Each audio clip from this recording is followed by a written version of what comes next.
I'm making a sauce. It's Comics and Shots, a completely improvised semi-comedic music by Howard Stern's Mick the Nerd, aka YouTube and TikTok's Mick the Man, aka Mick the Maverick, aka Kelp. Today's subject, Superman Action Comics Phantoms, a 12-week event by Mark Waid. Spoilers, it ended last month. Non-spoiler review. It's a solid 850,000 out of a million hamburgers for me.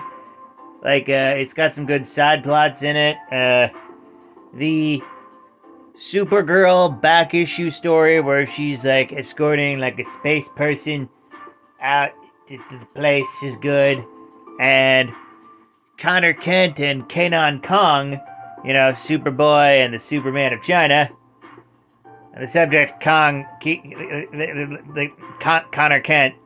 It's I still find it weird that he's still calling himself Superboy when he's the same age as Kong Kanon. Branding. Ugh. They had a really good B plot throughout. It's where they go to a space museum. It's really fun. Yeah. And as for the story itself, this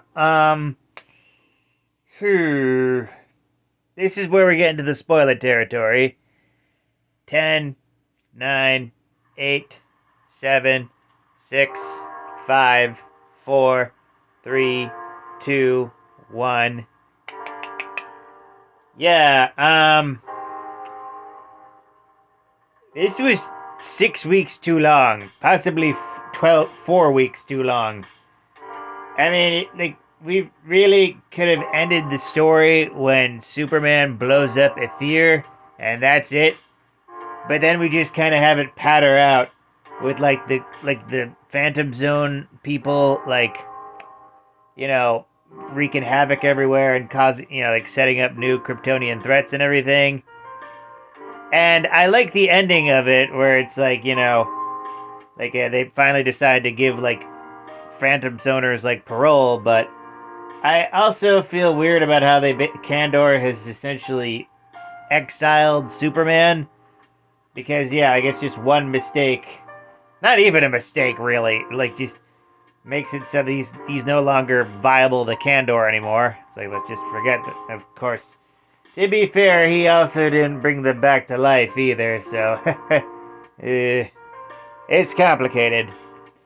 Yeah, I feel the B plots kind of tent-poled up this story, admittedly. It's fine. It's got a lot of obscure characters, a lot of obscure Kryptonian supervillains whose names I can't remember. Jax-Ur for one, and the guy with the harp, that one misandrist. There was a Beastmaker man, bunch of cool ones, and of course Zadu, the Phantom King. Everybody loves the Phantom King. Yeah. But the issue that it is just kind of a little bit just random cameos to appeal to the hardcore Superman fans, and it's I enjoy that on occasion, but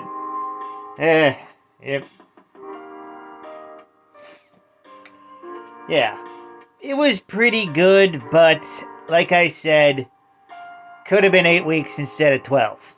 I feel it just kind of petered out during the end, and Mon-El was pretty cool in it, but it's it's also really confusing that Mon-El is back to Superman being Superman's stepbrother, and there wasn't a scene where Superman remembers being on the Legion with him, which they say is still canon, but also not.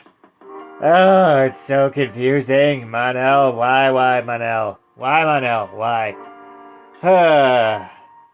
But it ends well enough. It doesn't destroy any lore generally, and actually, it kind of makes some recent lore in Brian Michael Bendis a little confusing because there's one part where Clark goes back in time and meets Jor-El, who doesn't seem like the malevolent scientist who created Rogol Zar, which caused the earthquakes and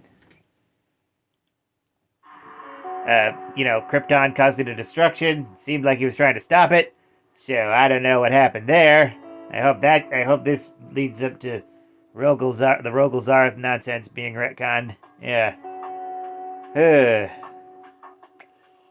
Yeah.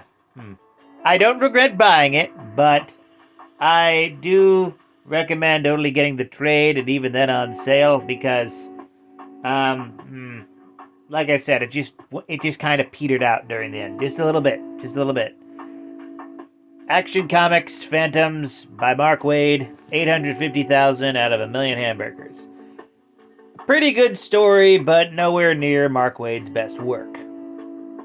With that, like, comment, and subscribe. Donate if you're feeling nice.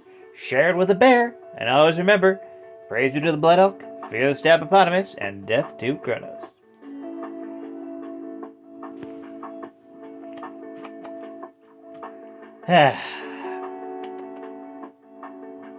Never talk about evolution on the Star Trek subreddit, because there are creationists lying in wait to argue with you and ruin your night.